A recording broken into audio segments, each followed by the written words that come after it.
ஆன்மீக நண்பர்களுக்கு வணக்கம்.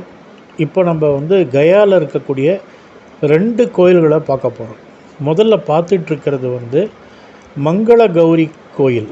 இது சக்தி பீடத்தில் ஒன்று, ரொம்ப விசேஷமான கோயில். கயாவிலேருந்து கொஞ்சம் தூரம் தள்ளி இருக்குது, மலை மேலே இருக்குது.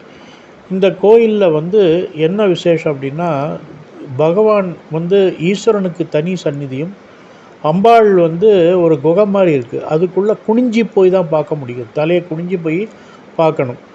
அந்த மாதிரி இடத்துல அம்பாள் இருக்காங்க. அம்பாள் சந்நிதி எடுக்க விட மாட்டேன்ட்டாங்க. ஈஸ்வரன் சந்நிதி மட்டும்தான் என்னால் வீடியோ எடுக்க முடிஞ்சது. ரொம்ப விசேஷமான ஒரு கோயில் இந்த கோயில்.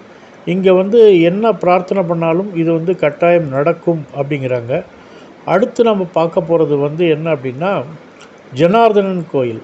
இந்த ஜனார்தனன் கோயிலில் ஒரு பெரிய விசேஷம் என்ன அப்படின்னா, குழந்தை இல்லாதவங்க இங்கே சுயமாக தங்களுக்கு பிண்டத்தை வச்சு சுவாமி நமஸ்காரம் பண்ணிட்டு போனால் அந்த ஆத்மாவுக்கு மேலுலகத்தில் சாப்பாட்டுக்கு எந்த பிரச்சனையும் இருக்காது அப்படிங்கிறது ஒரு ஐதீகம்.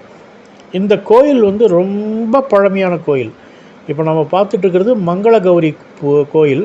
அந்த மங்கள கௌரியோட முக்கியமான சந்நிதியை பார்த்துட்ருக்கோம். இதுக்கு அடுத்து தான் இதுக்கு மேலே கொஞ்சம் தூரம் தள்ளி தான் ஜனார்தனன் கோயில் இருக்குது.